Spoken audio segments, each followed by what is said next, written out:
It'll be about a 30-second delay to give them about 30 seconds as I talk into the microphone, and it should pop up. I'm sorry, Mayor. I'll turn this on. Yeah, in about 30 seconds, it'll go off.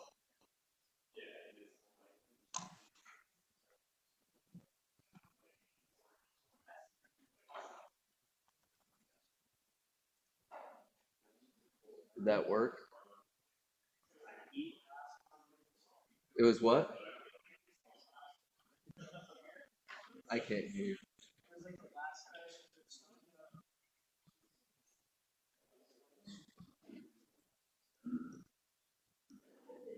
So no sound? He's checking really quick.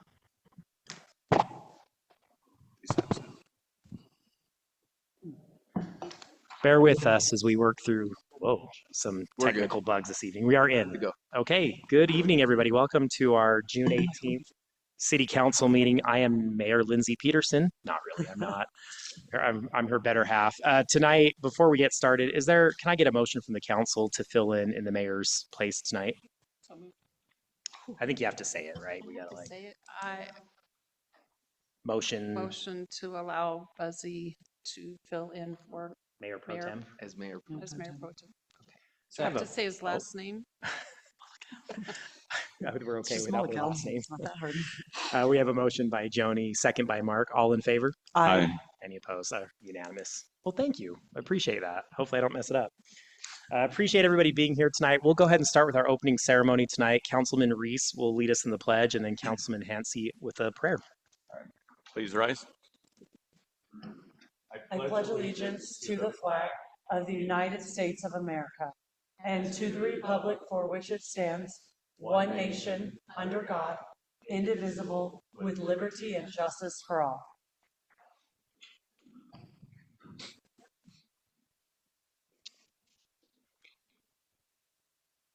Father, we're thankful for the city that we call home, for the blessings that it gives all of us to live here, and for the peace we have in the valley, for those that protect it.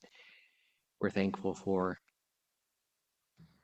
our opportunity to meet in these circumstances and pray for wisdom and understanding as we hear and speak. That we'll make wise choices, that will reflect upon how it affects others and betters those that come after us. We recognize those that have made the city what it is, and pray we can improve and do our part. And we say this in Jesus' name, amen.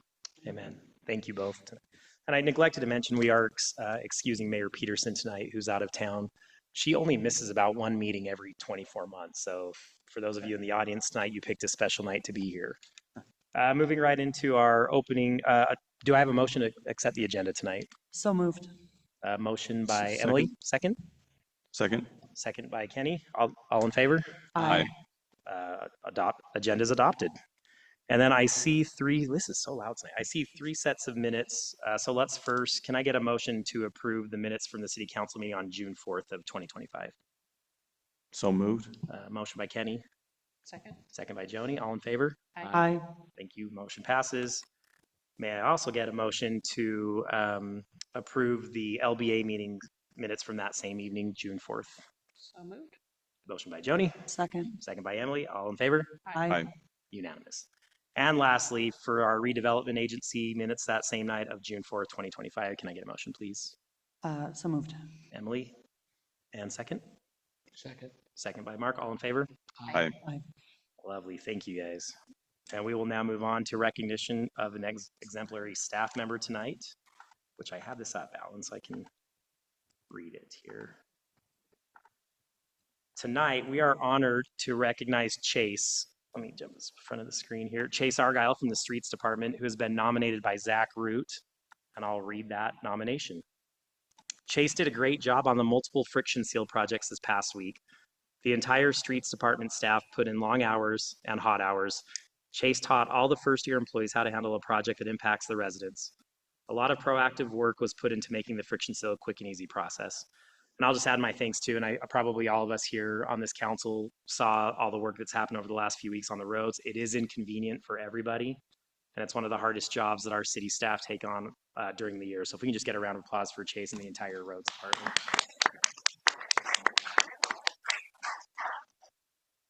All right, thank you for that. And then we have just an ad hoc recognition tonight for Tracy Walker. Tracy served on the Planning Commission for the last 4 years, Scott? Was it 4?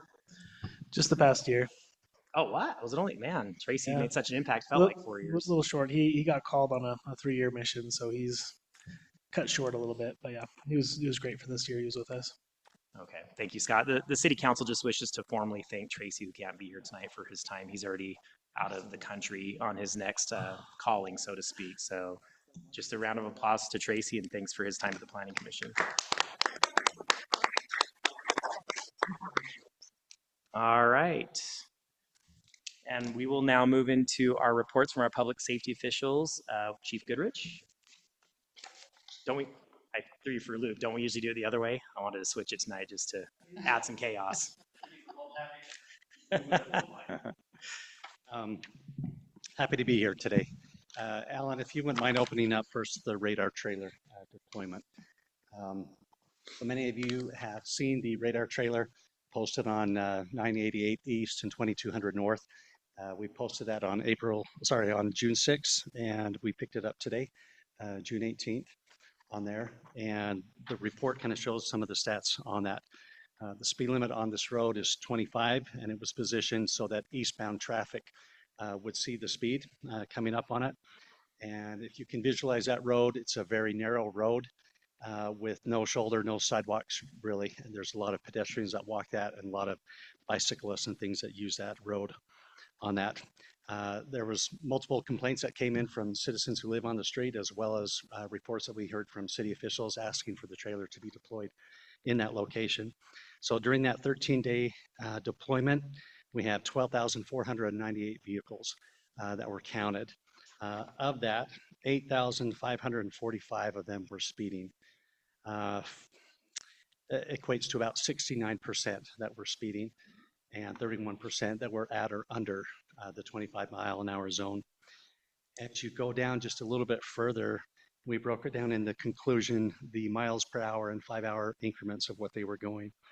26 to 30 were the majority of where the vehicles who were speeding came in at. Just 1 second, Chief. Let's go a little, I think we need to go a little lower, don't we? Right there. Yeah, there you go.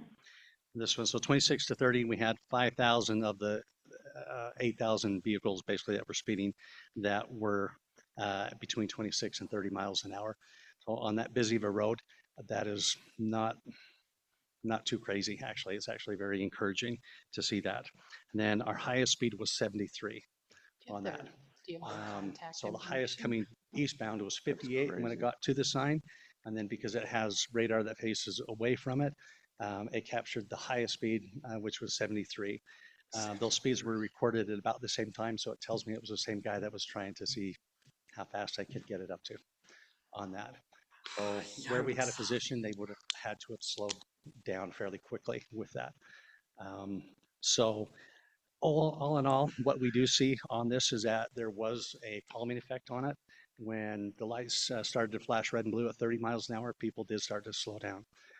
Again, it's a busy road. You have 8th East that's blocked right now, so people are using that as a workaround to get to the south side of Elkridge Park. But we also see a lot of traffic on Saturdays with the soccer and the games and things like that that are going on. So it is a highly used road still on that.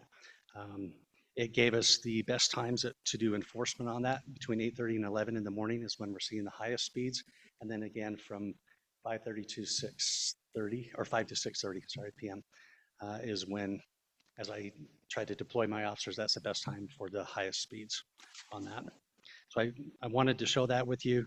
We'll do a report like this every time we put it in a particular location so that you can kind of see what we're dealing with. And then Alan, if you'll go to the weekly stats on that. Do you guys have any questions Oh, on this sorry. report? Just, Yes, that's yeah, I thought you might have I some have to questions, admit, Chief. that just happened to be part of the days that they had it, just happened to be when I was going to Elkridge Park to drop a kid off every single day. And I I truly do really like those. They're helpful to see how fast you're going. I think this is great information. I think 73 miles an hour is absolutely insane.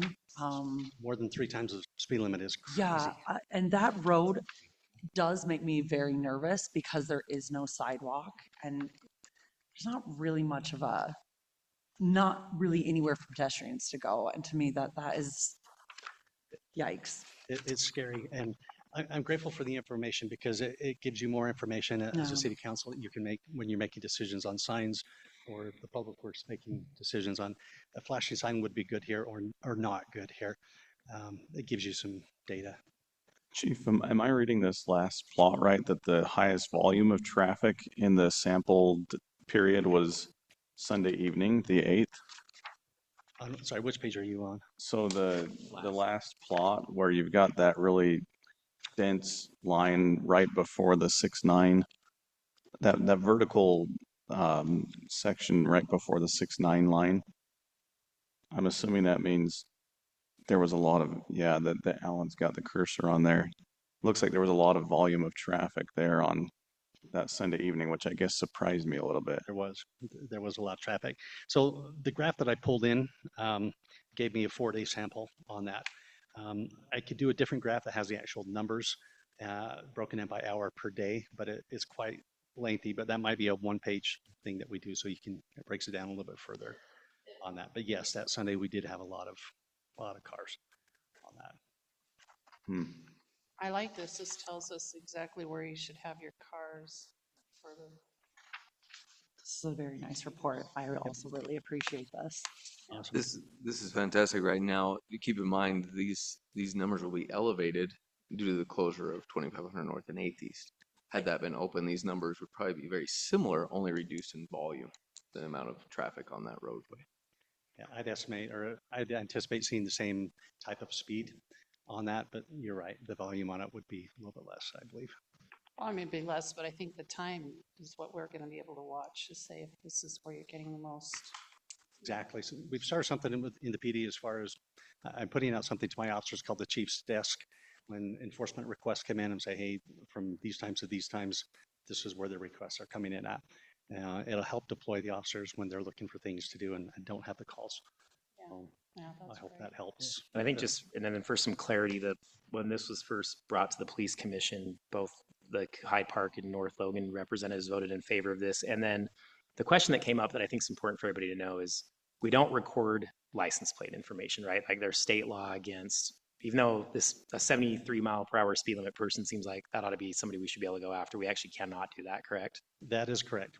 There is no enforcement with this. This is a data gathering tool strictly. There's no photo.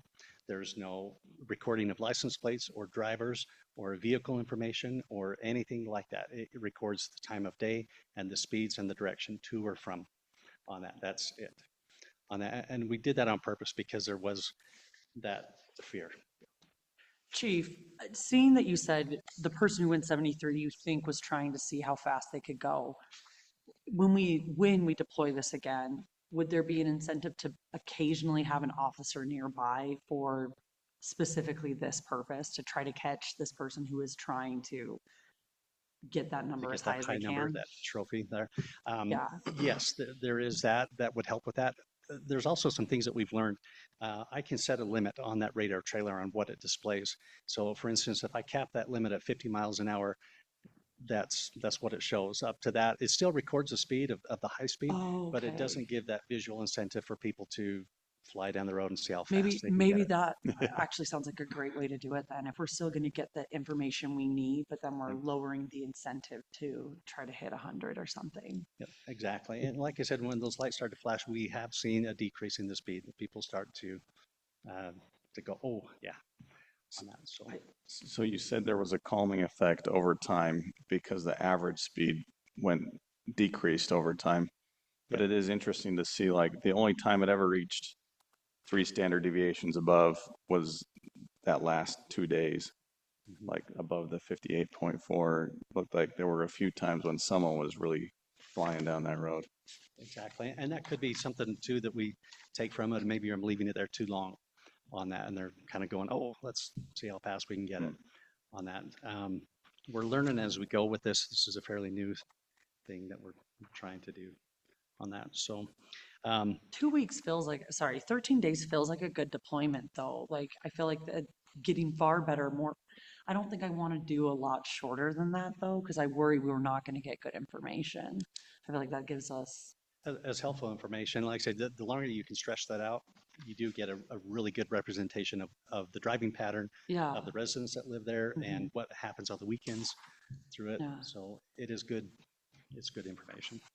Thanks, Chief. We'll look forward to future reports. I did notice there were some slow speeds, maybe some people running to it and running away 6, I from it. Have think. you ever done that? We have. It's in not pretty, fact, For yeah. the run that we had. That's oh, embarrassing. the Jesse put Michael on. Scott. We'll have a little competition next time. Yep. All right. Then I'll take another 30 seconds if Yeah, you'll please. allow it. Our stats for this week, we had 133 calls that the department handled. 97 of those were for North Logan and 36 were for Hyde Park. On that, we had 62 traffic stops in North Logan with an 18% citation to warning ratio on that. So I'd like to see that number a little bit higher as far as the sites. Mainly because I've asked the guys to really look for the ones that are being unsafe in their speed, in the things that they're doing with that. Those are the ones that we want to correct the behavior on for the most part. So anyway, you have that. If you have questions, I'm happy to answer them, or I'll talk to you afterwards as well. Any questions for Chief? I think your officers do a great job. Yeah. I actually saw them the other morning while they were handling some loose horses. And You remember that call? it was pretty early in the morning and I was like, oh, wow, they were handling it really well. I was very impressed. Thank you. We'll give it back to them. So thanks. Thanks, Chief. Chief Hansen, you ready to go?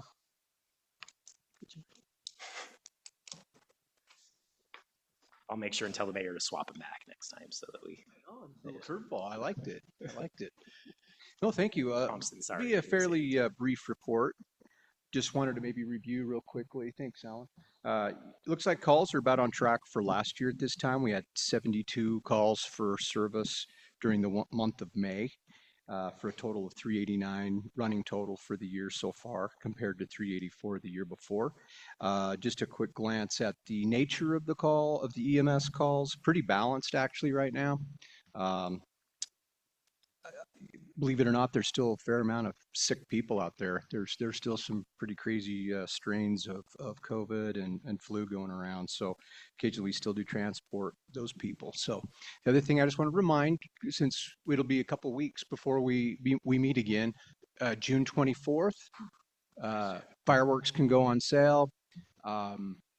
We should have the signs up along 1600 East for the no, the restricted area for east of 1600. And then we will have a brush truck patrolling and watching. And then just a reminder to everyone, just use prudence. If it's windy, please don't shoot aerials. We just don't have a chance with wind-driven fire. It can be super dangerous. So far, State Fire Marshal's holding Southern Utah's in restrictions. Northern Utah's not yet, which wouldn't be uncommon really for this time of year. So we'll see how things change the next couple weeks, but it's going to be up on us really quick here. So I think when we meet next, we'll have already, it's right there along the holiday. So just as that reminder, that'll be happening. So any questions or reminders needed for the fireworks? Well, I try to try to remember the fire marshal stuff. By the way, Nate Hansen sounds cooler than Nate Thompson. Not Chief Thompson, sorry. That's okay. That's okay. Any questions from council? No, Okay. good job. Thank you. Thanks, Chief Thompson. All right, Alan, you want to take us through our strategic directives and action items, please? Yes, thanks, Fuzzy. Just going down through these things, we'll go over the community center at the end of the meeting, and water as well. So I won't go over those at length, but sewer, we are working on the sewer master plan. They went over several updates this week. They're finalizing that, and then it'll go for review as well by another engineering firm. As you look through some of these things on this list, though, they are going through the city and working on some of the upgrades, or sorry, we have 2 lift stations in the city. These are very hard to maintain. One of them went down this past week, and so we decided to repair that in-house, and it's a big project. Hats off to the crew. It's not a fun project. I'll just leave it at that. Having to replace the pumps, having to replace lines and fix brakes and lines. So hats off to them for going through that process. That's a very difficult thing to do, to say the least. Jumping down to streets, as they mentioned, the friction seal went in throughout the community, Mahogany Ridge, 2100 North, several other areas. Chip seal is coming up on the June 30th. We'll go over that a little bit more, 29th and 30th. And that's really just in the industrial area of the city for the chip seal. And so we'll watch for that. You'll see them around the community painting as well, painting stripes, updating like stop bars and everything else throughout the city. Stormwater, I think as we discussed in the last meeting or the meeting before, we applied for a grant to help compose a stormwater master plan, something we don't have in our community. And we may have received that grant. We got kind of some indication that we would receive that $50,000 grant. So that's absolutely fantastic to help pay for that study. We don't have a lot of discretionary funds inside of stormwater budget, and so this will help pay for that, to compose that. And I think we'll be a leg ahead on that project because of our extensive GIS data. So our departments over the past 10 years have put input so much into that system that we're hearing from the state and from engineering firms that we have endless GIS data that other communities don't have. So that's fantastic that we'll be able to get that that study done, which will drive a lot of the different things that we fund in the future. Engineering 2850 North project, obviously the 12th East COG project, the roundabout here, 6th East, and also 200 East are all the projects that are taking place right now throughout the city. 200 East is more of just the study, finalizing everything, and then these other projects are actually in full force right now, actually being constructed. Jumping down through, splash pads are up and running. They are on kind of conservation, so they're not every day of the week. They kind of alternate. And then they'll order the pavilion and the restroom, which is our RAPS funding for this year, for the north end of Elk Ridge where the pumpkin walk takes place. Bottom Shoreline Trail, we'll meet this next week to discuss that. We did receive that grant, and so we'll go over the details regarding the grant to extend the Bottom Shoreline Trail. I think the grant's around $1 million or $500,000. We'll look at that, but that'll extend it all the way through North Logan. That's just fantastic news that we received that. Recreation, endless programs. If you just go over recreation registration open, you can go to the right and just see all the different programs that they're putting together right now, which is several things each week. This weekend is Touch a Truck. Next week they have a movie in the park, and we'll go over all those events coming up. The Touch a Truck is this Saturday at 10 a.m. at Elk Ridge, and that's a massive event that takes place. Just jumping down through, I'm going to skip a few things. Community development will come up, and Scott will provide an update on that, but there are a number of things that are taking place right now, and they'll go over some code updates tomorrow night in Planning Commission that they're working on, associated with the general plan and everything else that is involved with that. Very lengthy process. Just jumping down through, Human Resources will go over a few budgetary items related to that. Thanks to Scott for helping with the budget, the finalization of several things for this meeting.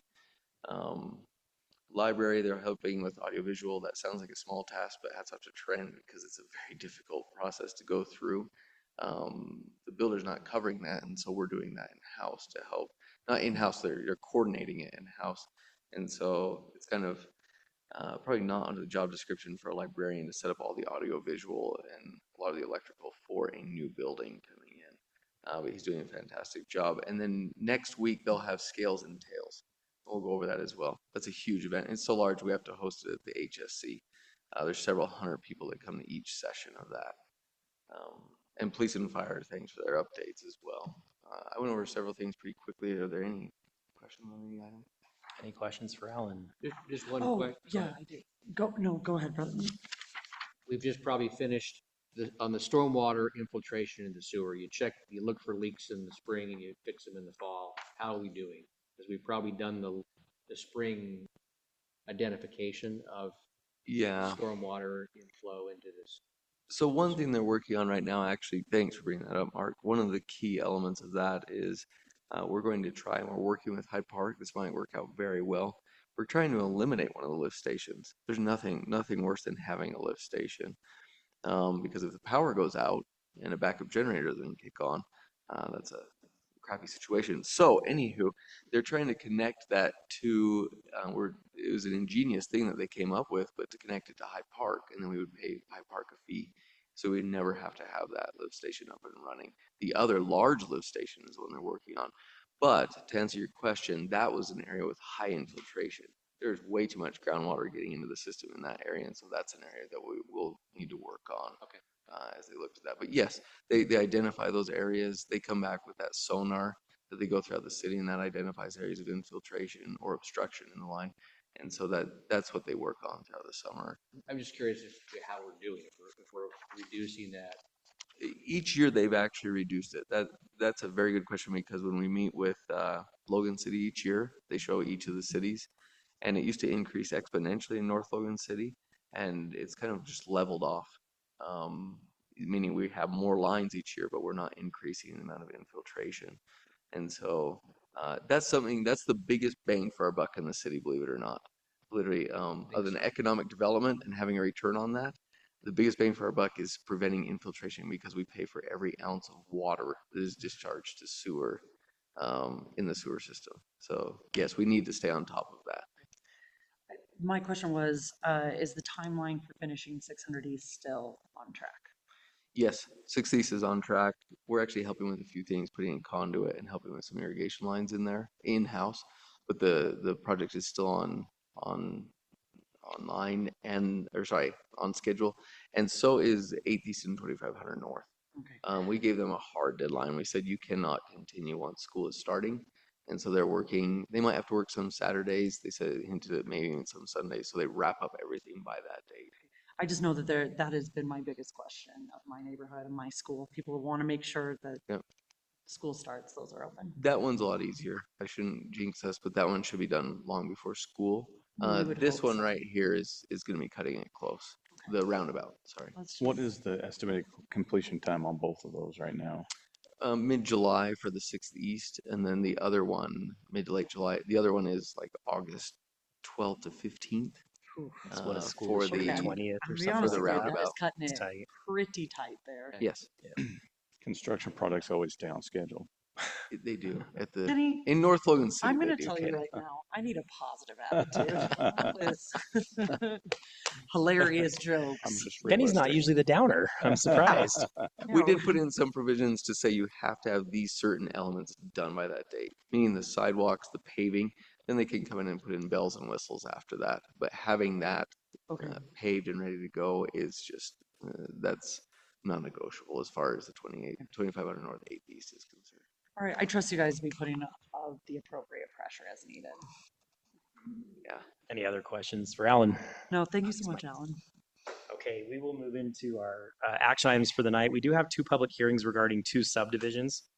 And before we turn this over to you, Scott, just want to mention to the folks here tonight that this tonight does not consider a rezone. So I think there was some information that went out that there was a rezone that was being brought to the council tonight. That is not true in any case in these hearings. So you'll get more detail on what we are considering tonight here as we open this first one. So our first item tonight is a public hearing to seek input regarding the right-of-way vacation proposed associated with the Village Springs 55+ subdivision. After the public hearing has taken place, the city council may consider approval of the Village Springs subdivision, consideration of a preliminary plat, subdivision improvement plans, development agreement, and public right-of-way vacation on 200 East on parcel ID 04-060-0027. So before we open the public hearing, Scott, I assume you're probably going to speak to this and give us the history. Yeah, just real quick, Alan, if you want to go to Exhibit A in that folder, and then we'll bounce over to the staff report for another exhibit just to provide a little bit more context. So this has come to the council in the past. This is in our city center SF6 zone, which is a single family zone that allows up to 6 units to the acre. And this came to the council as a development plan, which allows us to review the overall layout, some of the floor plans, landscaping plans, more high-level type of information. This is now before City Council as a preliminary plat. And traditionally, when we go through the platting process, the Planning Commission is the land use authority. But this subdivision is a little bit unique in that there's some old remnant right-of-way that needs to be vacated. And the city council is the legislative authority who under state code has the authority to vacate right of way. And so that's why this is on the agenda. It does require us to hold a public hearing to discuss the vacation of the right of way. Alan, if you want to hop over to the staff report and then scroll down to that exhibit, very bottom, well, one more. There should be just a Google Doc. Scroll down a little bit further. There's several folders that say exhibits on them. Is it one of those? No, it's not an exhibit. That's the last document. Are you looking The for staff the report? image that showed the We're looking for- section that is being vacated, proposed to be vacated? Yeah, no, that's not it. Are you in the council folder for this item? You scroll down. It is in the staff report. Yeah, I was gonna say. I see it in my folder here.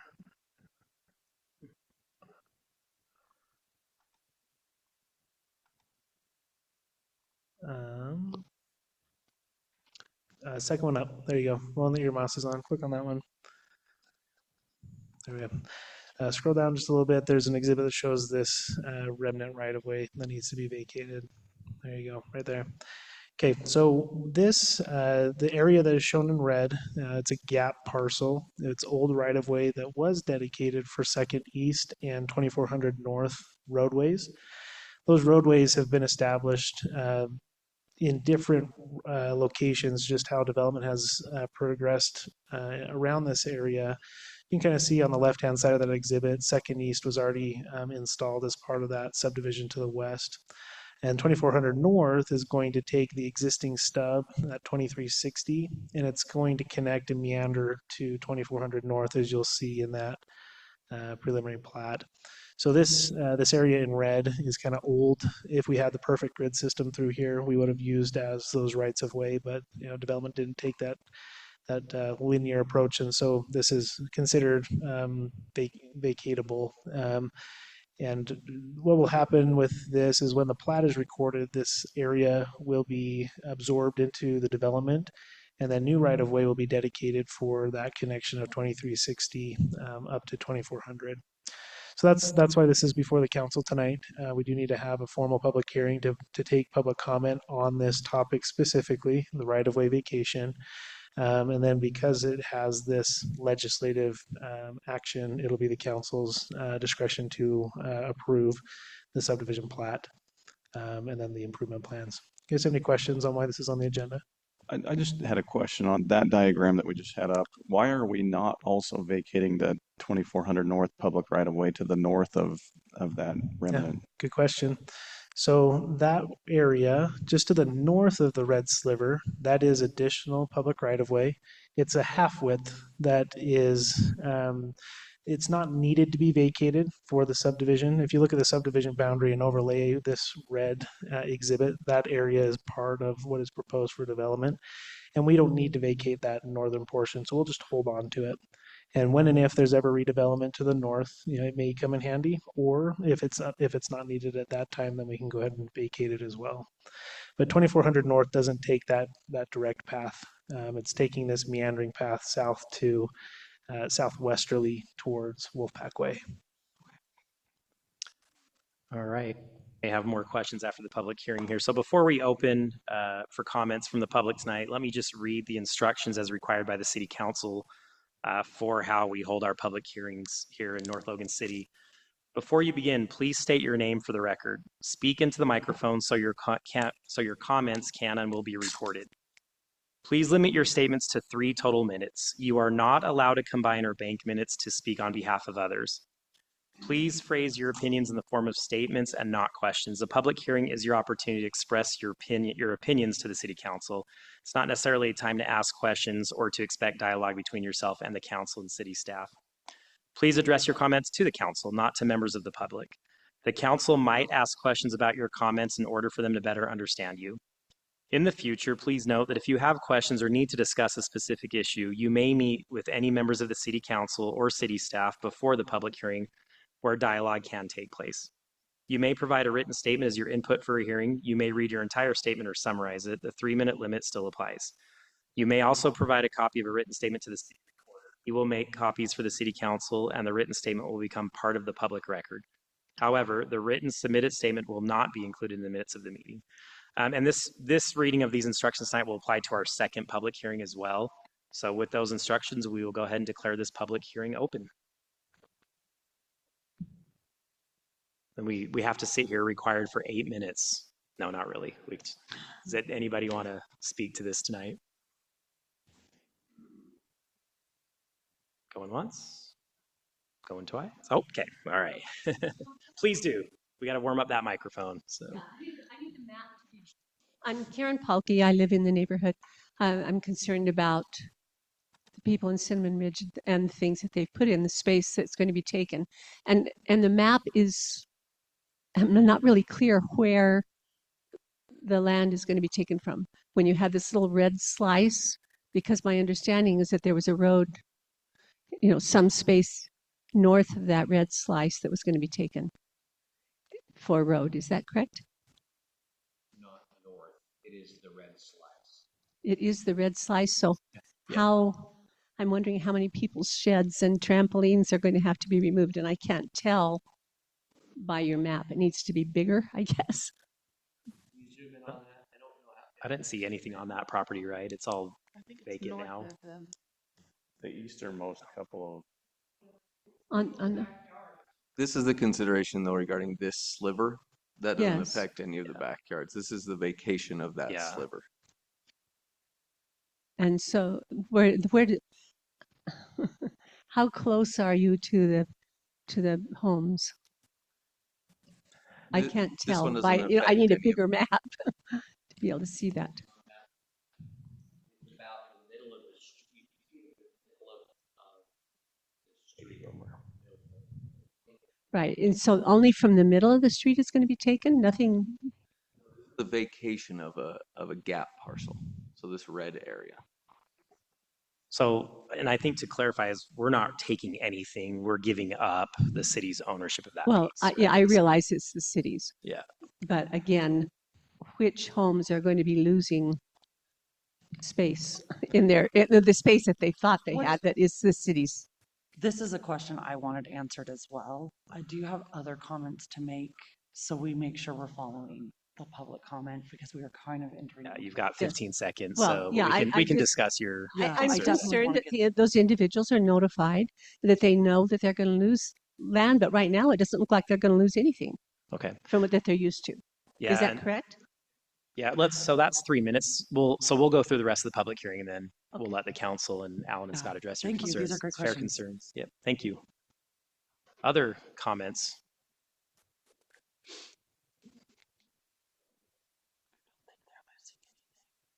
My name is Josh Vanoy. I manage the Cinnamon Ridge Mobile Home Community. I just wanted to piggyback off of Karen. And thanks for letting me know. I didn't know there was a meeting tonight. But yeah, I think in looking at this, I do have a lot of residents who are very concerned. The few residents that I spoke to were apprehensive to even come to this meeting for their own reasons, I guess. But I think if we can have a more in-depth and detailed what is being absorbed by who, I think that's what I had heard earlier. And I imagine a couple of the homes on the east side are going to be affected by the exit of the community. I think it'd be appropriate to be able to tell the residents who are going to be affected what's happening there. And if there are all of the residents going to be affected, we need to take in consideration, I guess, at some point, the Cinnamon Ridge had absorbed that public right away. And I guess, where is that absorption going now, so to say? That's really what my concern is where that we need, I think, a definite line of where that is, more detail on these pictures of where and what is going to be happening. Thank you. Was it Josh, right? Did I get that right? Okay, thanks, Can you Josh. say your Appreciate last it. name one more time? Vanoy, Vannoy. like the linebacker. Okay. Other comments? You get that, Logan? Logan got it. He said, yeah. 7:13 p.m. Oh, don't know why I did that. Sorry. My name's Rick Champlin. I'm the applicant. I know this is about the vacation of that, but to answer the questions about who's affected in Cinnamon Ridge, I believe it's the first 3 units there that are affected, that are going to have, I believe there's some sheds and different things that are going to have to be moved. And that is something that we plan to work with those residents on. It's not something that is likely to be immediate. When we do this development, it's going to be phased, and that will probably, that connection will most likely be part of our second phase. So it wouldn't happen this year and maybe not even next year, just depending on how things go there. But that's something that'll be discussed or addressed with those particular ones that are affected. And if I remember right, it's just 3 that are affected by that road expansion. But I'm available for any other questions later during the discussion as well. So these sheds are on the City city's property. property, not their own property? Not their own property. Okay. Thanks, Rick. Yeah, that was Real quick, are there survey stakes out there that I believe there are. Yeah, we were under, yeah, I haven't walked in their backyards, but we were under the impression that our surveyor had been out there and marked everything. if you So- if you looked in and eyeballed that, could you give an idea of what improvements and Yeah, I mean, I think the easiest thing is to pull up the GIS, and it's really easy to see what exists on those lots. I'm Rick. Unfortunately, I have to hold you to 3 minutes too. So Yeah, in that's about fine. 15 seconds. Thanks. So, yep. We can Said post. I'm public hearing available and as, maybe come back as up the to, yeah. applicant to address more things in the future. So again, it's those first 3 that have items in the city property that will be affected. But we still do hold the right of way for the rest of it. I'm sorry. Yeah. We can, that's Thanks, one we can Rick. discuss later. Appreciate Thank it. you so much, Rick. Other comments tonight?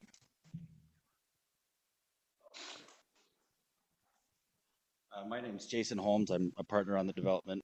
Our intention was never to do it this way, but the city requirements were to absorb this. So as much as we are made out to be the bad guys, we're kind of forced to make that intersection line up as square as possible.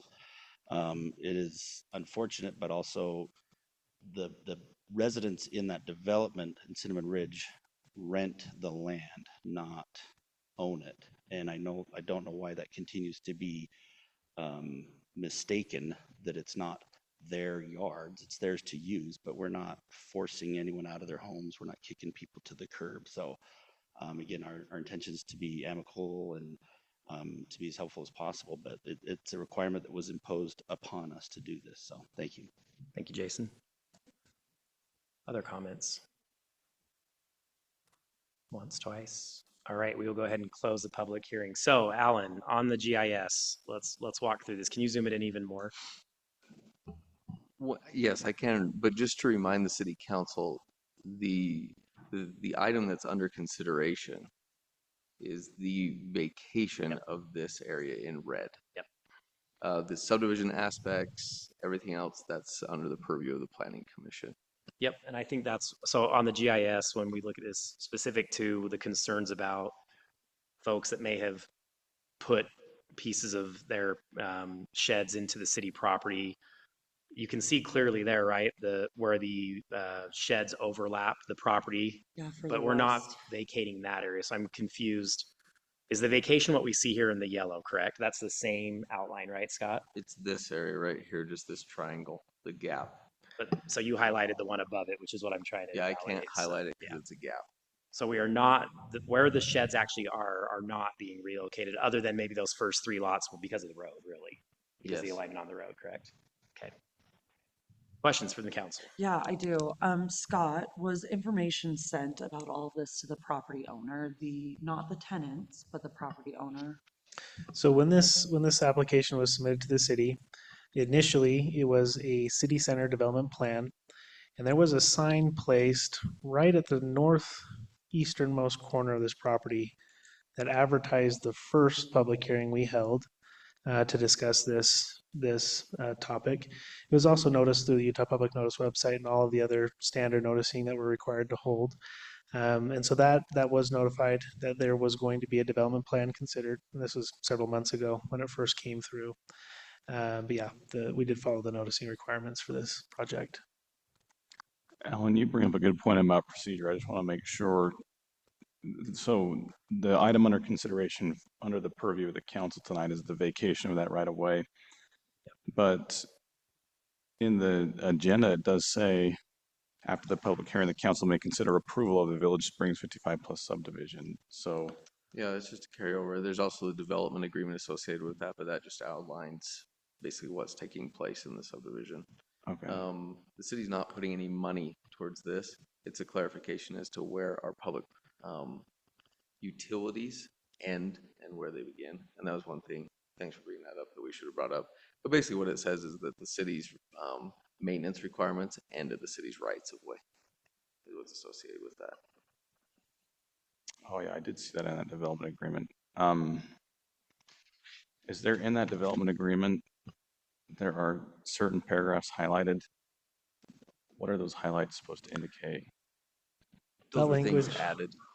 Petitions.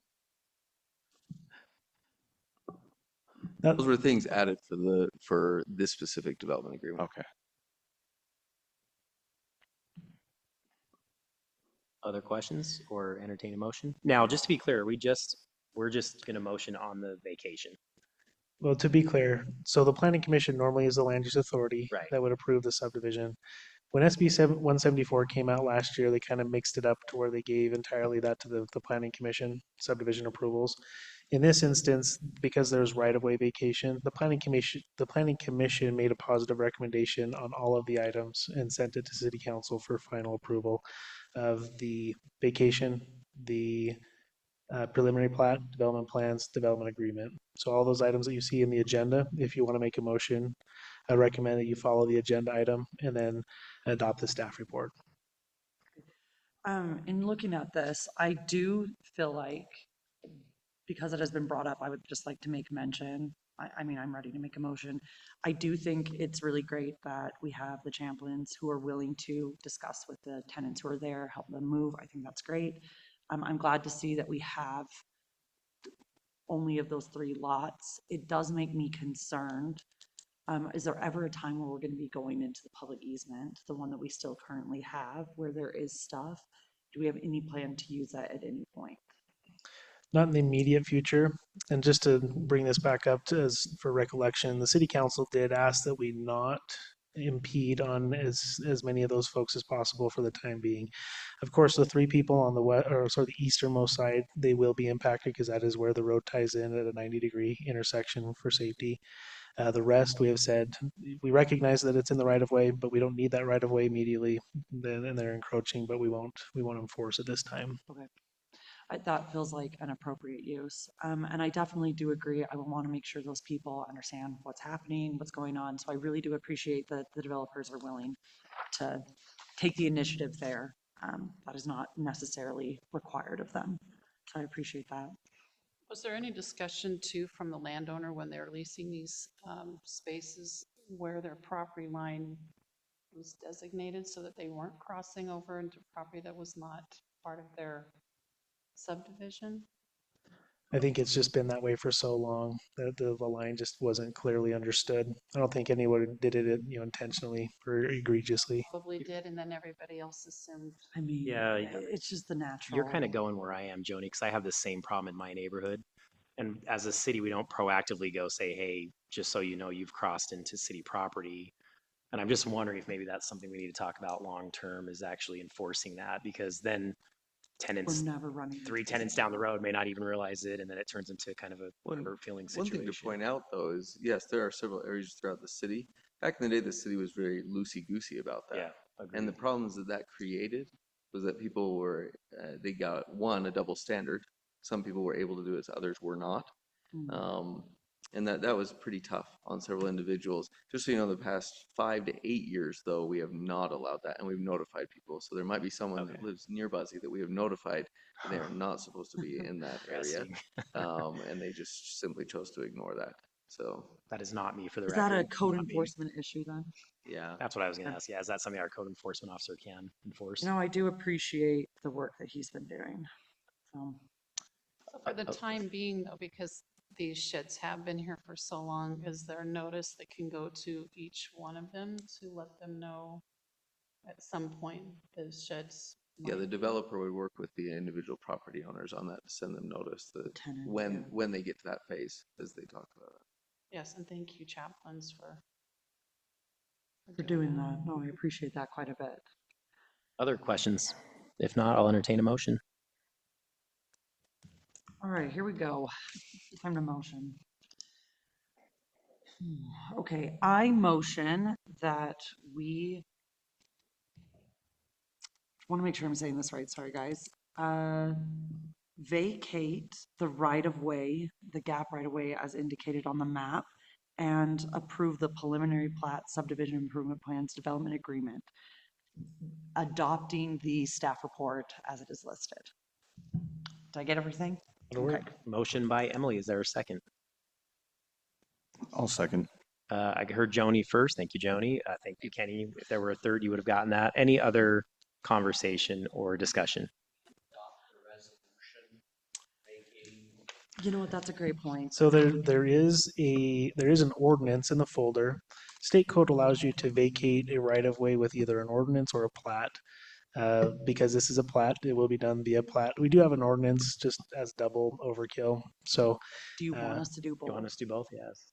I assume, Emily, I don't are think you will willing hurt. to add Perfect. the Then ordinance to your let me quickly change motion? this. I would like to change my motion to vacate the right-of-way and adopt a resolution vacating the right-of-way, as well as approving the preliminary plat, the subdivision improvement plans development agreement, adopting the staff report. It's a ordinance, not a resolution. Dang it. Yep. Okay, adopting the ordinance. There we go. It's good to Chair rules We ordinance get was it. added. We're gonna get all the words right at some point. Joni, are you still interested in that second? I am, and did we add public right away for that? Yes, You did. that's Yeah. what, I feel like I did it 4 times at this point. Do it again. All right, so Mark's like, we "She have said it a, 6 times, we're a good." successful motion by Emily and a second by Joni. Any further discussion? All right, then I'll call for a vote. All those in favor? I Any opposed? Okay. Passes unanimous. Moving on to item number 2 in our action items, yet another public hearing. Again, we will not read through the requirements for this public hearing. The same rules will apply, 3-minute limits. Please state your name. And this public hearing is to seek input regarding the right-of-way vacation. Again, similar. Proposed associated with the East Haven subdivision. After the public hearing has taken place, the city council may consider approval of the East Haven subdivision. Consideration of a preliminary plat, subdivision improvement plans, public right-of-way or a vacation, and a development agreement containing zoning modifications for a proposed 36-lot single-family subdivision in the R120 zone. Scott, before you dive into this, this is the one where there was some concern that this was a rezone request. I'm assuming you will also address the modifications to the zoning for this subdivision. It's all yours. Correct. Okay, Alan, if you want to open up Exhibit A and then the staff report, we'll look at both of those.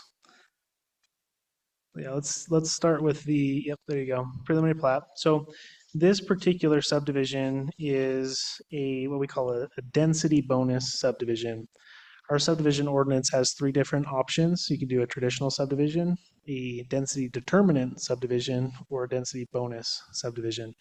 This particular project is using the bonus, which is granted when there's open space dedicated with the project. So it's in the R120 zone, so 20,000 square feet or half-acre zone. And with the density bonus, you'll see in the middle, kind of in the middle of that donut there, yep, that's an open space parcel. There's also an open space parcel in the upper left-hand corner. That would be a detention basin and park space. And then towards the bottom, along the canal, there would be a linear open space for that canal trail. So when a subdivision comes to the city and they're using the density bonus, there is a calculation in the ordinance that allows us to determine how many lots can be achieved within the boundary of a development based on the amount of open space that is dedicated. In the R120 zone, the maximum that can be dedicated is 25% gross area. And if they dedicate that 25%, then they can have a 25% increase on their density. So something that's unique about this subdivision is the boundary. The boundary line is not a perfect rectangle, and it doesn't lend itself to easy subdivision in an efficient manner. And when we were first started looking at this, there were two items that quickly needed to be discussed. Alan, if you want to hop over to the staff report, and then on the second page.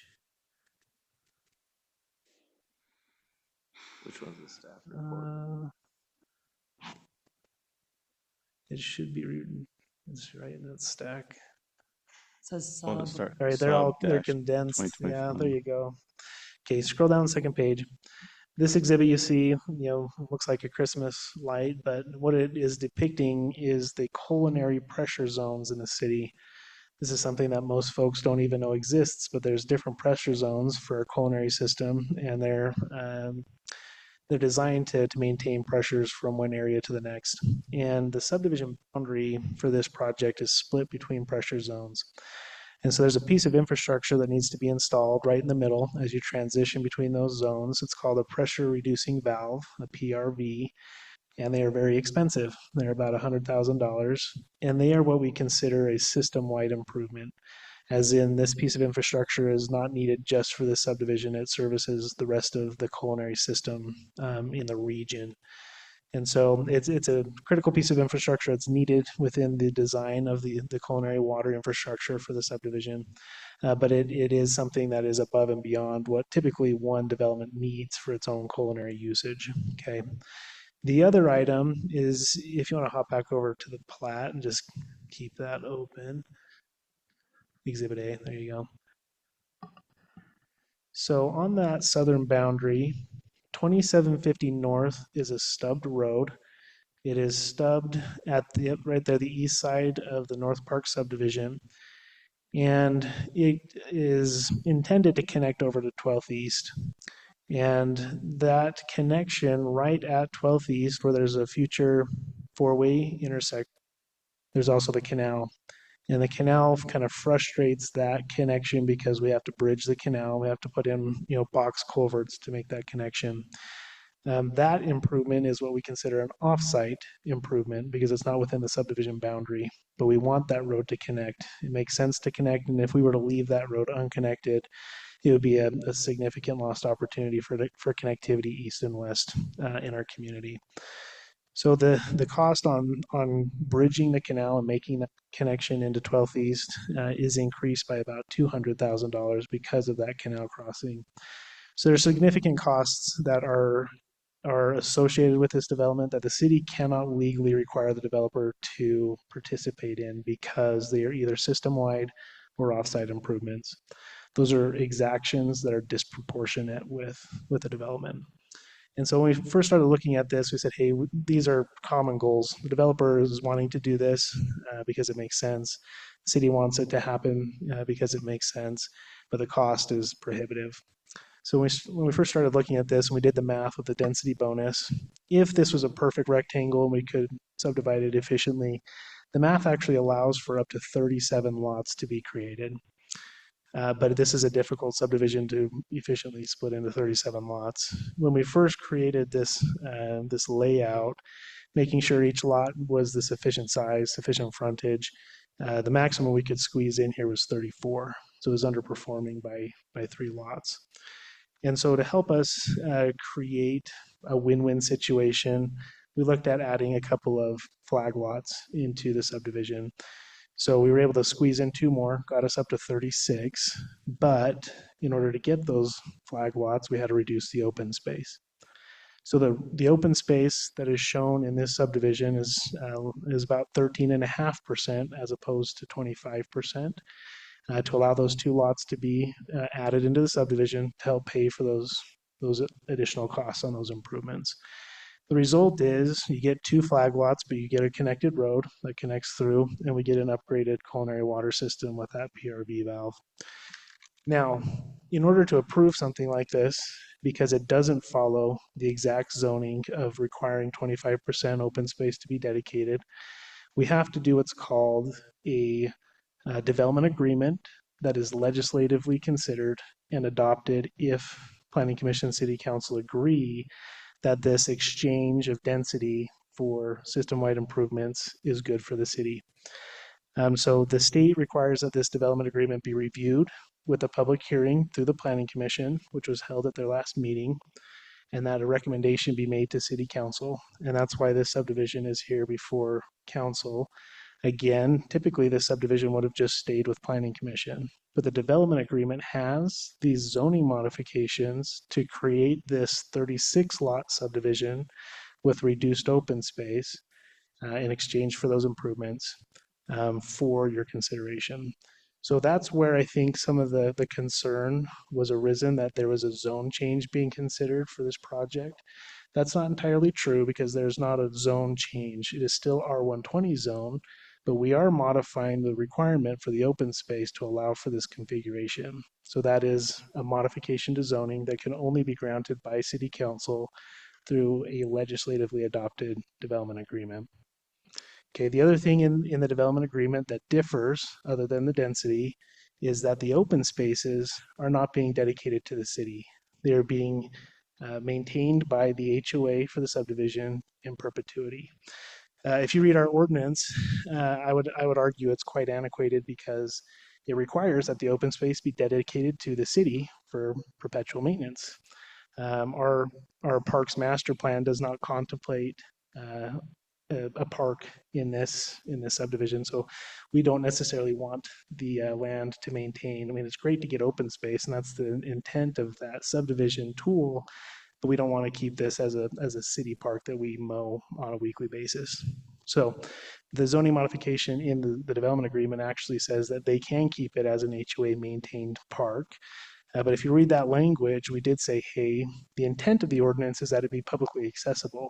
And the language does still allow for the public to access the park, but it does allow for the HOA to set some rules and to have some guidelines for its usage. They could have hours of operation and those types of things. So those are the key elements in the development agreement. There are some financial considerations in there as well, where we spell out who's paying for what and how the city is participating in those improvements. But by and large, that is what is being considered. So you have a positive recommendation from Planning Commission. We didn't have any public comment at that meeting, but tonight the City Council does have to have a public hearing specific to the right-of-way vacation. Now, if you want to hop back over to the staff report and scroll down just a little bit further.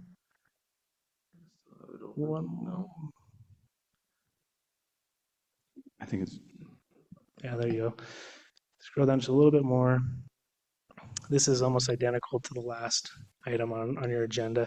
There's an old remnant right-of-way from the farm plats of the 1800s where 10th East right-of-way was established along the western boundary of this subdivision. 10th East was actually installed when the North Park subdivision was developed. You can see that on that map just to the west of that yellow area. So the alignment just didn't take the original dedicated right-of-way alignment, and technically it still shows on title, so this is more of a cleanup item where we want to just formally vacate it. But again, it requires a public hearing and City Council action to do so. Okay, so in a nutshell, Planning Commission made a positive recommendation on these items. We do need to hold a public hearing with specific regards to the right-of-way vacation. And then if you guys are comfortable, you would be the body to approve that subdivision project as a whole. Very good, Scott. With that, we will go ahead and open the public hearing with the same parameters before. Please state your name and we'll stay within your 3-minute time period. Public hearing is now open. I'd like to invite Logan Shank to speak. No, I'm just kidding. Can't really do that. Just maybe. All right.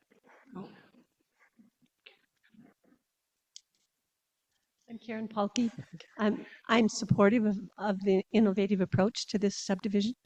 I am concerned about one thing. In the master plan for the city, there are areas that are zoned for higher density and areas that are zoned more expansive lots. I grew up in a home that was 1,100 square feet footprint on a 6,000 square foot lot, excuse me. There were 4 children. We played in the elementary school when we wanted to play baseball or anything, bigger.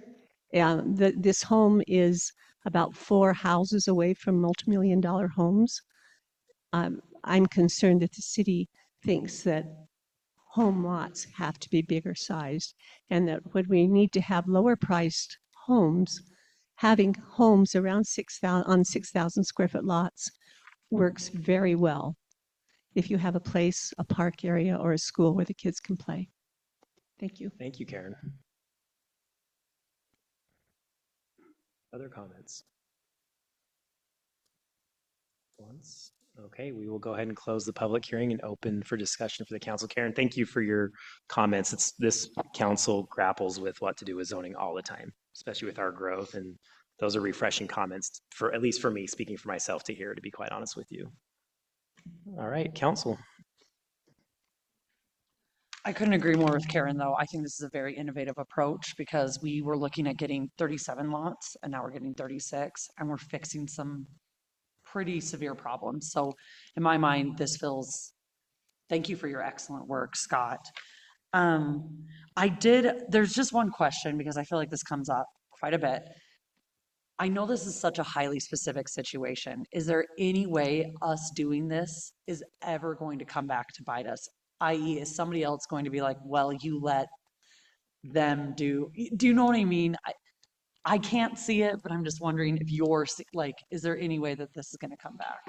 Yeah, where this is a legislatively adopted development agreement, it requires the council to make an individual decision on the items and weigh those decisions on the benefit that is, that is created through the agreement. And so I don't believe that there's any reason to be concerned about a precedent being set, because anything still has to come to the council through this mechanism that is permissible through state, code. Again, we can't do this without having public hearings and without having consideration with both the planning commission and city council. So if anybody would ask for this, they have the right to ask for it, similarly to what we've done here, but they would have to go through the same approach. And then back to this situation, is there any other property where we could utilize the same technique to solve a problem?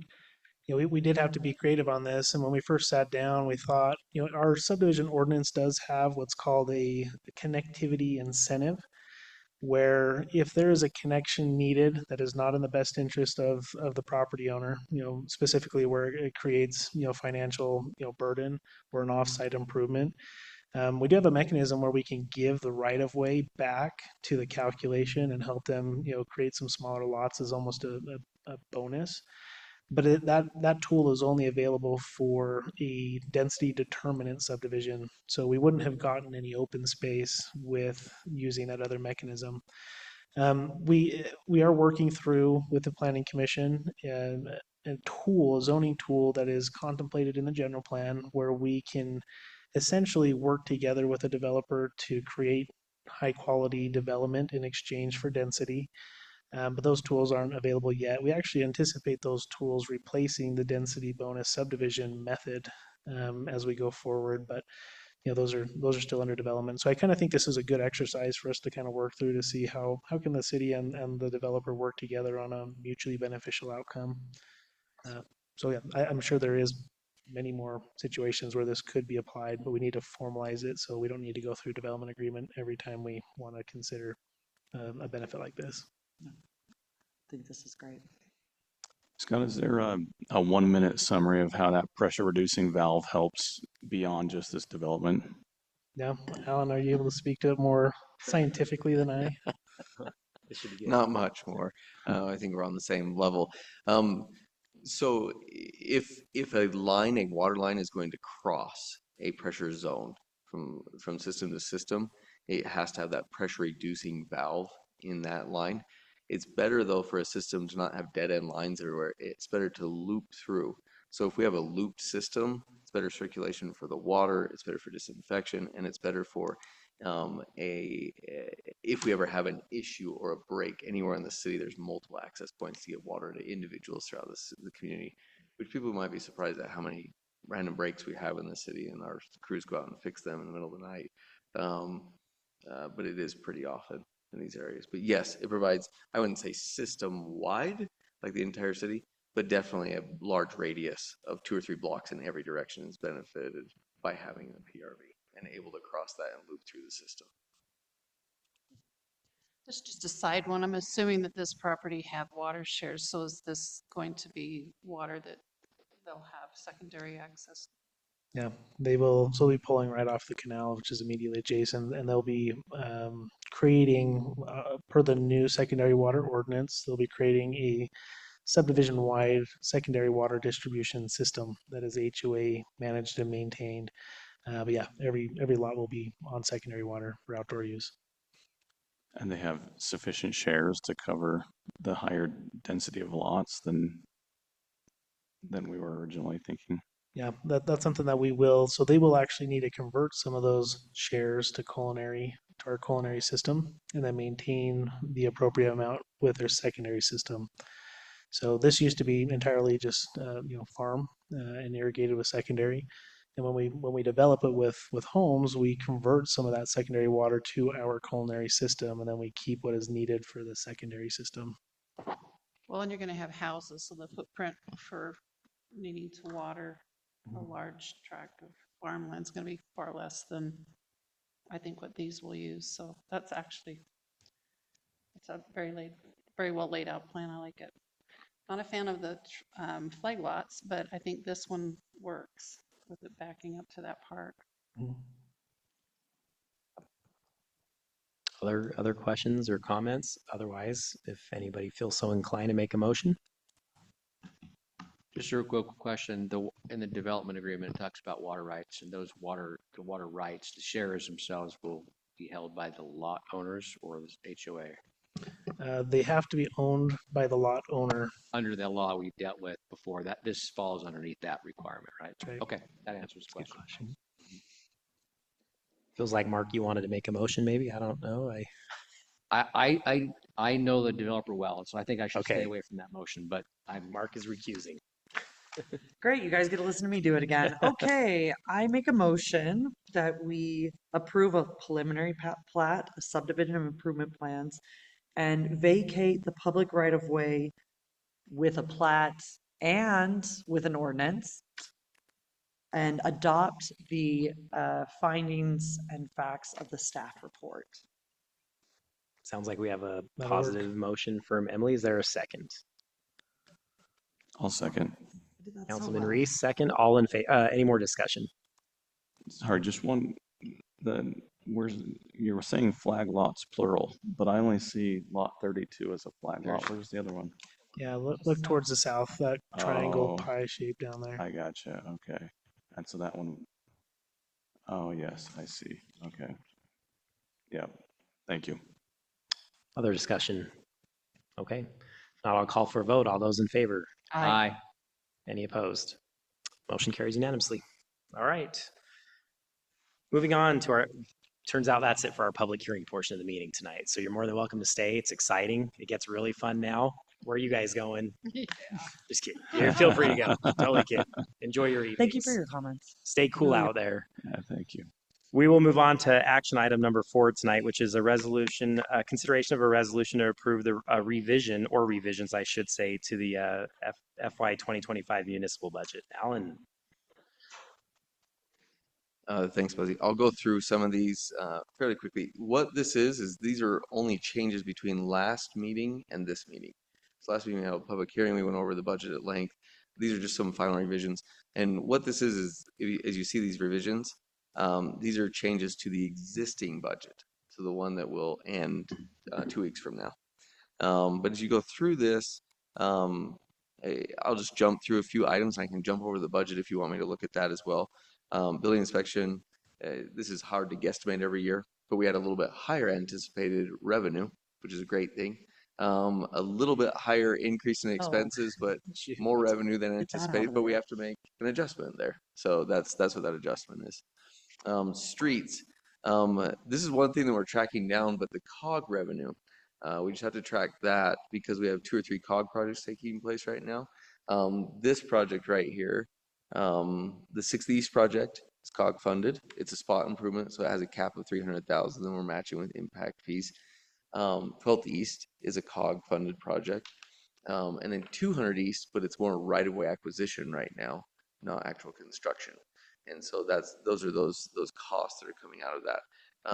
And we took them out of a few different lines, but obviously those are offset by the COG revenue. So we just have to make sure revenue and expenses balance at that point. Parks, the trails actually came out of this. Trails can come out of impact fees or out of this. And that's one thing that we may have to adjust in the coming fiscal year as we've received that very large grant. Meaning less money will come out of the budget and more just comes straight out of the grant for those types of things. Cemetery, higher revenue than anticipated. That just means we had more plot sales and more burials that occurred than anticipated the previous year. Recreation, we had higher sports revenue and higher expense associated with that. And then wages and benefits, they were a little bit off for recreation. And that's something we noticed between last meeting and this meeting. General fund, these are just the changes for the dispatch that we went over in the last meeting after that agreement was approved. Library, higher revenue anticipated. This is great news on each of these as we go through these, but higher revenue and higher expense related to the $100,000 donation that was received that went to the library for their digital library. And what they did is they purchased more digital media rights for Libby, their online program, which I hope I don't get this number wrong. It's now 60% of the actual circulation of the library comes through the digital platform, which is incredible, and it's a very high amount of things. And if you noticed in Libby, just personal experience, you used to have to wait 2-3 weeks or 6 months for a given title if it's very popular. I'll just tell you right now, everything is like 2 weeks. It's 3 been so weeks. nice. If you are a reader, now is the time to start reading. Yeah, it could be Come on, 6 Buzzy. months I know you have a I'm whole not lot a reader. beforehand. RDA, higher than expected revenues in a certain area. Water infrastructure expense. We need to go over this, and I'll get with Jordan. He's lost in the woods right now on a camp. When he gets back, we'll go over this in detail. This would only be a slight change. And just so the council knows, any changes that we would make after this point can't be from department to department, just within a department. So if we change a line here or a line there, the only thing the city can do in their purview is, or the city staff, is change within a specific department. And all that would be is if we had money that should have come out of impact fees, like this water expense, that's a question that I have, is it should it have come out of impact fees? And that's something that we'll analyze at that point. Sewer, exact same thing. Stormwater, higher infrastructure expense. I think that's related to 2850 North. So that road that went in the south of Rush, we had to pipe an entire stormwater system through that, and that was higher than anticipated. We didn't anticipate having that, and so that's that increased expense. Capital, higher revenue and expense associated with that, but more revenue, the vehicle sales. Thanks for Chief Thompson or Hanson for lining those up. That was incredible you that that he forever now, worked Nate. through that. It worked out really well for the fire department. So thanks to him for coordinating that. And then the billing revenue, we record that, or it was documented in this fiscal year as far as the sale of the previous city office. So those are the capital changes. Those are the revisions to this fiscal year, this current fiscal year. Are those changes reflected in the Rev 1, FY25 Rev 1 approved column, or is there a Rev 2 column that's? So they would be in this budget, which our internet was down today, so I didn't get the opportunity to copy over the brand new revisions. So they're in this, and I can send this to you.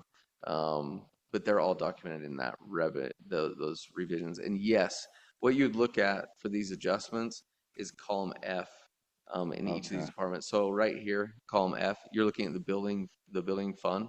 So about 50,000 in anticipated, or sorry, actual revenue. And so we put that in the adjust line. And we tried to highlight each of them. Any change was like in a light blue color that you can see, or a teal color. So sorry about that, Kenny. That was just I'll just blame it on the internet. It was probably my fault for procrastinating, Google's fault. but Get that then the tinfoil internet will just hat out blame. Office 365 would have worked. There. Just saying. Did you just say Office Yep, would have worked even without internet. Any other questions from the council on this? If not, obviously would entertain a motion on this resolution. Thank you for making this so easy to understand for me. I appreciate that a lot, Alan. And as we spoke Kenny about in the has more last meeting, the council, just remind me about this. You had great feedback in this last meeting regarding budgetary items in the future. Scott puts together such a thorough report every quarter. So what we need to do is take several of those things and bring them before the council. He puts them in your folder, but we probably need to bring those graphs and charts and discuss those in the council meeting every quarter. So just remind me about that if you can, because I think that would be very helpful to get the council's feedback on those. So Ellen, on the FY25 actuals balance sheet, am I reading that right then, that our general fund balance is 307K in the hole? No. Okay. Sorry, let me scroll over to that. Let me see. It's 169,000 in the hole. But after depreciation and everything else is considered, we end up balancing if it's below 200,000. That's what I was going to ask you. What's that So number every that's year? the- 200? Yeah. Okay. So that's FY26. I guess I was looking at Oh, the current four- fiscal year or budget? 3 tabs to the right of that. Or, oh yeah, okay, yeah. Yeah, you're right. Yeah, That- 821. But no, that wouldn't be an accurate representation. We could go over that. We won't go over by that amount. It'll get us so many findings. I don't even want to think about that. Yeah, our findings would go like 60, from 1 to Let's not- 60. Let's not even contemplate that. So, sorry, I'm going to dig a little more just to understand. We're 2 weeks away from the end of the fiscal year, and our most recent numbers do show that we're in the hole by 700, or 800,000, but that's not accurate. As we've gone through each of the budgets, that's just an error in there, but thank you for catching that, and we'll go over that. Each of the budgets should still be balancing at this point. So you're saying we're balanced there? Yeah, we will be fine this fiscal year and going through each of the budgets. So that's an error somewhere in the calculations. Okay. Other questions? And I can tell you specifically what it is. It's related to that COG number that we showed you.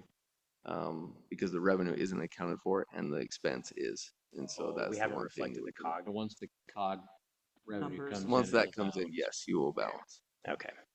And to verify the COG number is the same as what's coming out. Yes. Other Sorry, dis- good catch on that, Kenny. Thanks Okay. thanks for catching that. The reason I know that is because each budget, as we go through it in detail, we notice whether it's above or below where it actually balanced, and each of them were well within balancing this year. So hats off to each department. But yeah, good catch on that one, and that would be the COG. okay. Which we wouldn't realize until it was received, correct? That's part of We the already reason. see, we just have to put it back in the streets department. Okay. As to where it should. Gotcha. Yeah, get him in. All right. Other questions? If not, would entertain a motion. Which I am not at liberty to make in my current role. I motion that we approve a resolution to approve the revisions to the financial year 2025 municipal budget. A motion from Emily. Is there a second? I'll second. Second by Joni. Any more discussion? All right, then I'll call for a vote. All those in favor? Aye. Any opposed? I heard unanimous. Motion passes. Motion carries, I should say. Now this one's a little bit different. Now we are. There is a second resolution to modify the budget for going over a 10% fund balance. If you'll look in there. Oh. Oh, we can What tie it that does to the is same. at audit time, if we exceed a 10% fund balance, we can move that to the capital fund. And that Oh, would yeah. Fund If we're things like the above. community center. So this is approving, this is the council approving to do that. Yeah, approving a modification to our budget after the audit if we have an excess of more than 10% fund balance in our general fund. So should we do a separate motion? And that's for that? resolution 2514. Yes, So that's we need to correct. make a motion to approve resolution 2514. 2025R, I'll make a motion. Great, do it. Approve resolution 2514, 2025 R3, end of year budget adjustment as proposed. All right, I hear a motion from Mark. Is there a second? Second. Second by Emily. Any further discussion? All those in favor? Aye. Aye. And any opposed? Motion carries unanimously. Thank you, Scott, for catching that. So this last item then is actually a resolution to approve the fiscal year 2026 municipal budget. Is this remind me, is this the final approval? This is final. This is it. approval. This is it. This is locking it in And then before you can July make 1. Okay. you can make a revision 3 weeks from now if you want. So All right. Take it away, Alan. Just a few things to clarify. One thing that we're looking at doing, the first one is already just discussed, the sale of the city offices. It would be accounted for in the coming fiscal year as well. The BOR 6F transfer. So what happened was is when we built Elkridge East, if everyone can envision the parking lot there, kind of the landscaping that's around there, the pavilion, all those things associated with that. When we built that, that was part of the BOR. We had not received the monies from the BOR at that time. And so all of that came out of city's impact fees and RAPs. So RAPs and impact fees paid for that during that time. The BOR was supposed to pay for that after we had already completed the vast majority of those projects that were around 500,000 plus out of the city's coffers. The city now, after looking at that, our impact fees are depleted. And I couldn't figure out why they were depleted so low, and it was because we were expending too much of our impact fees for all of these projects. So now what is recommended is taking 250,000 of that, not the whole thing, because that would not enable us to use the BOR funds for other purchases that we still need to make, but taking 250,000 of that and then reimbursing the impact fees that have already been expended. So those would go back into park impact fees that could be used for parks projects, anything impact fee approved or related at that point throughout the city. Did you say we did get the BOR funding then? So we do have the BOR funding, Okay. but we didn't receive it until post improvements of all of those projects. Just so people know as well how well those BOR funds did work out. The park that we affectionately refer to as the North Logan Hyde Park Park, Legacy Park? Hyde Park did a fantastic job in putting that park in on 3100 North. There's 6 South. It's great. But that was paid for through those BOR funds. And those BOR funds were made available about mid-project for them. And so they were really able to utilize those to really fund that well-designed park. They did a great job. And that BOR is the Federal Bureau of Recreation, right? So, okay. So sorry, that's one item. The other one is the tier 2 shortfall. And what we talked about is the state mandated that cities cannot, there's a shortfall now in tier 2 retirement. So those who are eligible, and it's in the folder if you want to look through those employees who are eligible. There's a shortfall where the state is not making up that difference. They don't allow cities to make up the difference, but we increased wages a certain amount that's very similar to what the shortfall is. So there you have it. So that's basically what we're doing.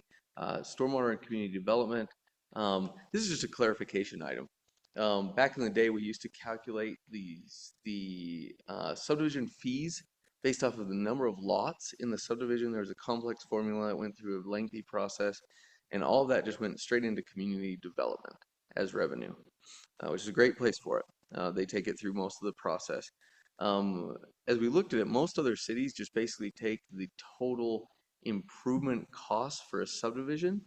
So let's say it costs $1 million for all the roads, water, sewer, sidewalks, everything that a developer's putting into a subdivision. And then they charge 2.75% of that, and that's the subdivision fee. And the city's looking at going up to 3% because that's what most other cities are. We implemented this last year at 2.75%. But then that money coming in didn't exactly go to the right lines, and that's my fault. And so what we're trying to do here is we'll correct that and make sure the correct percentages are going to community development and to stormwater. The only reason I say stormwater is because the public works inspector comes out of the stormwater department budget. And so the individual going out and inspecting each subdivision, which is what those fees are paid for in a large portion of that, is under our stormwater department. And so that's where that money would go to pay for that employee. Those are the only revisions between last city council meeting and this city council meeting regarding the upcoming and proposed budget. What all's included in community development? Yes. Scott. Yeah. Scott? We would just need to Scott- clarify Scott how 2.0, much those sorry. wages. What, Ryan? What? Aaron. Aaron. Dang it. Hey, Hanson? Josh? Oh, We're all over the place tonight. between Ryan and Chief Hansen. Yeah, Chief Hanson and Ryan back there. Gosh, I'm so sorry. I forgot your name. We won't. I love how Scott's just like, I'll correct her real quick. Alan, can you explain the tier 2 shortfall thing one more time? So the state made up a certain amount of that portion of the URS, their Utah Retirement System. Tier 2 are employees that were hired after 2012 that are in that hybrid system. That was one specific type of URS. And throughout all the years, they made up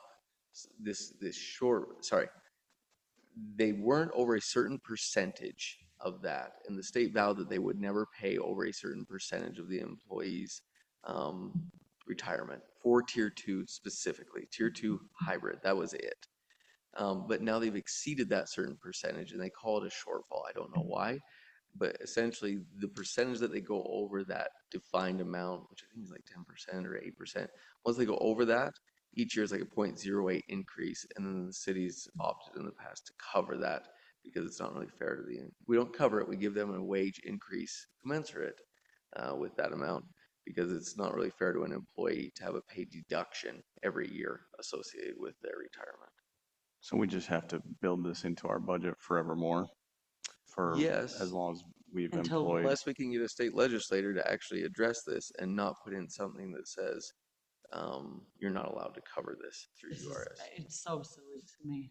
This should not even be a thing, but I'm happy to increase their wages by 23 cents an hour. We're helping them cover that shortfall. Right, but like it ends up being real money. 23 cents an hour times n employees times 2,080 hours. You're correct. So we're looking at, so Yeah, the dollar amount's in there for each of those employees. yeah. But why are there different columns with different dates on them? That's what I'm not tracking. I think that's where it's prorated. They're gonna pay it out throughout the entire year. So it wouldn't be one lump sum payment that would hit them hard on taxes. Average about $480 per employee per year. Does that sound Yes, right? that's very accurate. All right, other questions? If not, would entertain a motion on this one as well. I move that we approve a resolution to approve the proposed financial year 2026 municipal budget. Motion by Emily. Is there a second? 8:06 p.m. Second. Oh, Mark. Okay, Mark has a second. Any further discussion? Thank you, Siri. All those in favor? Aye. Aye. Any opposed? Motion carries. Thank you. Thank you for helping us get through those action items so well tonight.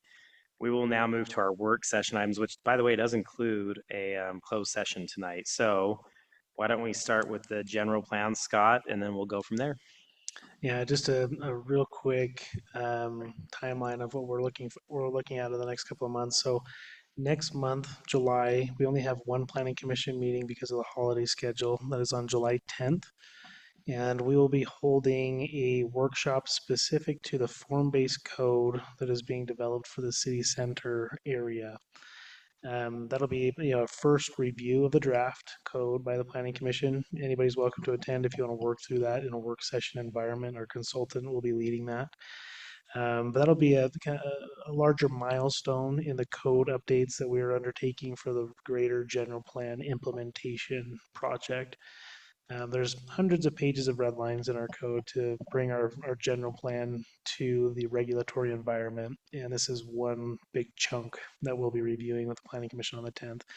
So we're continuing to work through those things. We'll publish this draft on the general plan website. That's plan or nlcplan.org for anybody who wants to follow along. But that's our next step. We're really hoping that once we get through this larger hurdle, we'll have one more section of code that we need to address, and then we'll start bringing it to the council for adoption. I'm guessing sometime in September is a reasonable timeline when we hope to have that process wrapped up. But there's a lot of red lines. I'd recommend you start looking through them now if you want to be, detail oriented. It's going to be very difficult to summarize everything in any one discussion. So try to stay up on top of that as you can. It'll be before the council sometime in September. All right. Any questions for Scott on that? Thank you so much for your hard work. One thing to point out on that as well, sorry, this is just a soapbox issue. There were a lot of questions that came up with the subdivisions that came up tonight about notifications, other things. Just so you know, we can always try harder to notify individuals. We already do about 5 or 6 things that no other community does to notify the public about subdivisions and things that are coming before them. But a lot of individuals call me about the subdivisions that were coming up, especially East Haven. And in discussions with them, they had very good comments and questions about what was taking place. We had to clarify that no, it was not a rezone. And no, the city was not sneaking anything through. Because we try to be very transparent, very open, we try to notify at least 6 different ways to get the word out via Facebook, websites, emails, blasts, everything that we can do, live streaming meetings, in the newsletter as well. All of these items to try and get the word out to let people know. But I did tell them that coming to a meeting, you can comment. Any comment would be helpful. But the most helpful thing that residents can do, and if you guys can remind residents, is to be involved in the general plan. Come to the open houses, come and comment. That's where your comments can really have a ton of weight and determine what direction the city planning commission and city council end up taking some of this code based off of those comments. So I've tried to encourage people, but if you guys get the word out and just say, the way to help change the community, to help drive the direction of the community, is through that process, by being involved, by commenting, by filling out the surveys, by coming to open houses, by attending some of these meetings where Scott's going through over all of the details of the code updates. Very lengthy, every single item, and there's plenty of room for public input and comment, not just in the meetings, but Scott's gonna hate this, but email Scott at any time. Literally, the public needs to reach out to him through this process because that's going to be key. That goes so far. Sorry, It was a that was just a little rant. frustrating to have somebody come and say they didn't know what was going on when I've seen them at every meeting. That was a little frustrating for me to hear when I'm like, we made eye contact the last time you came up to speak. Like, but that's just a personal opinion. Like, you can't pretend you didn't see it coming when it's like, you were also at the last meeting. Tonight, personal opinions are no longer welcome. Okay. All right. Let me just Sorry. turn that off. That's all it took. I'm just kidding. I All right. derailed that update Alan, from Scott. I'm sorry. are you going to play Jordan tonight for the water? I'm kidding, Emily, by the way. Are you going to play I'll try Jordan and wing for that. water capital improvement They plans? provided water updates, Zach and Jordan. Zach went through here. So let me go down. The treatment plant, we call it the snake tank. It's the chlorine contact chamber. You can see right there, excavation's complete. They have started forming up the concrete has a meanders down through that tank, enclosed tank, to get into our reservoir.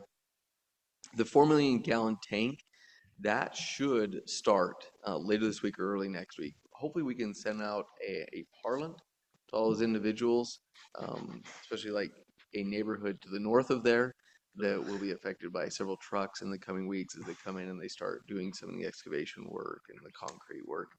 I'm going to take the upper road. I will do. They will anyway.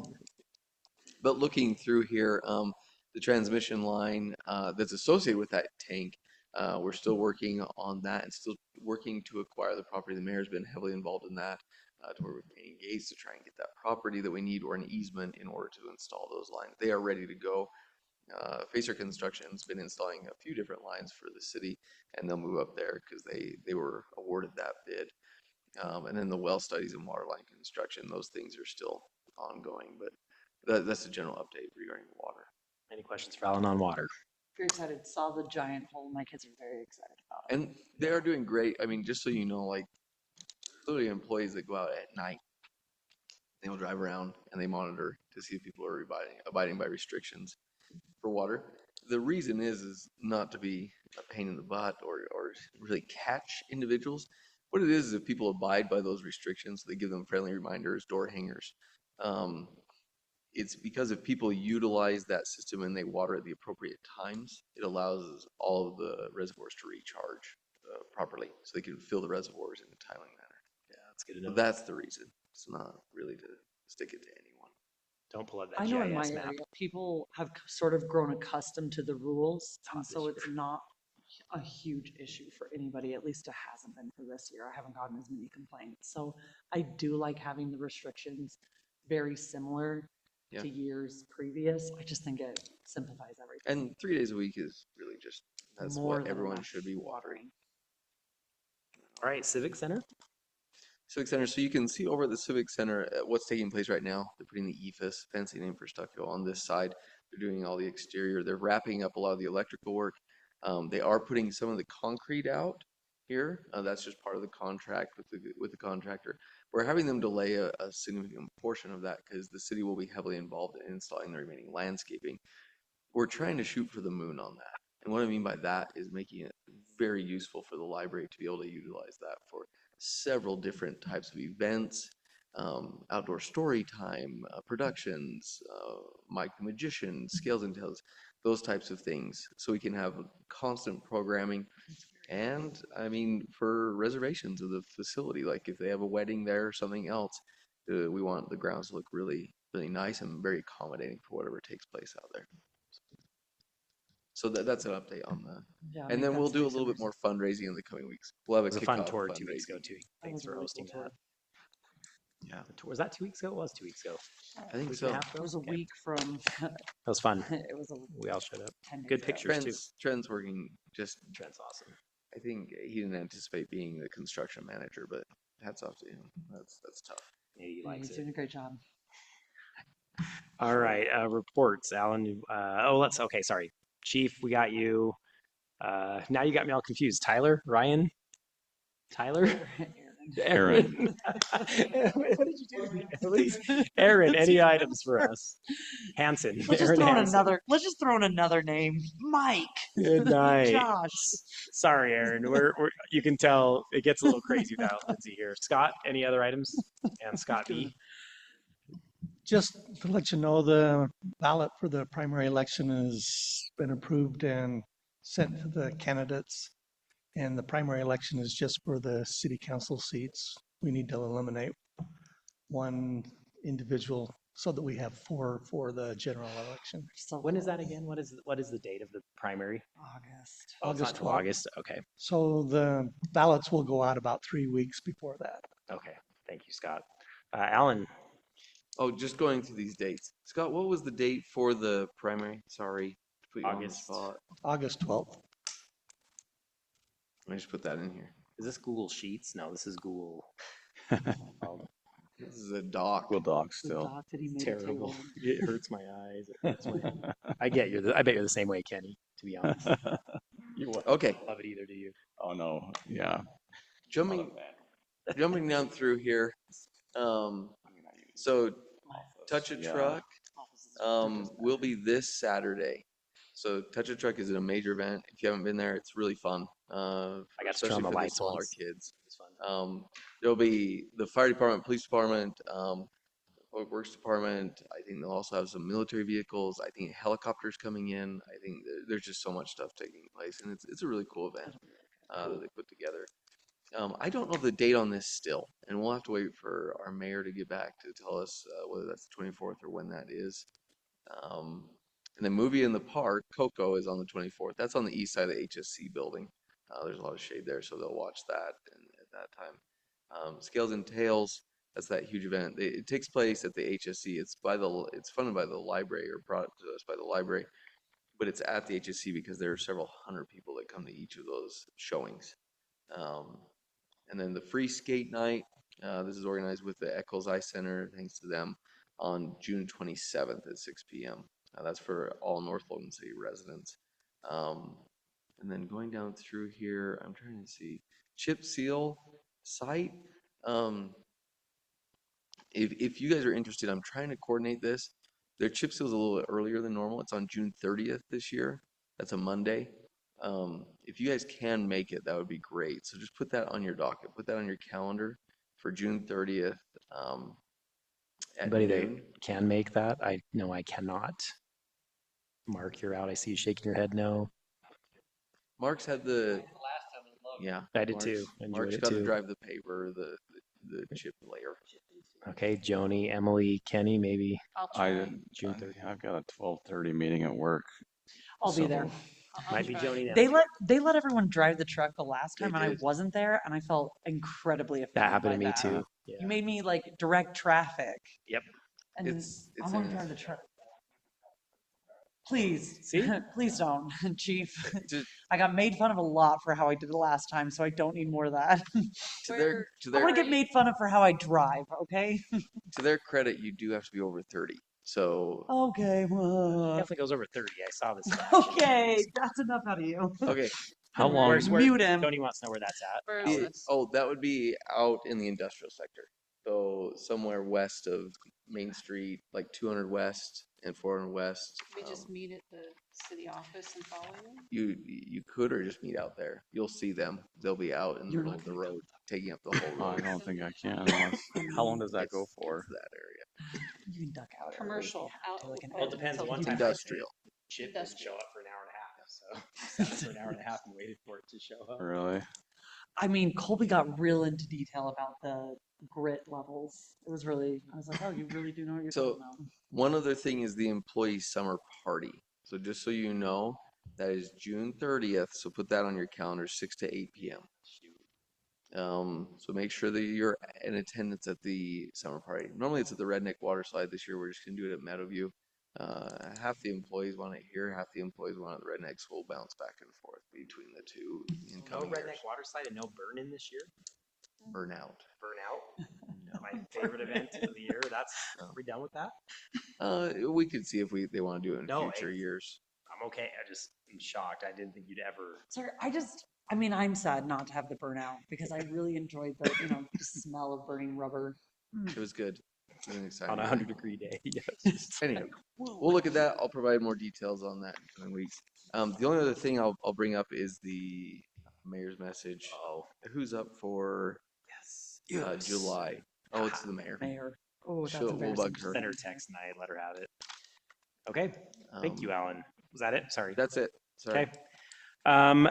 Any items from the city council? If not, would welcome a motion to adjourn and reconvene in a closed session.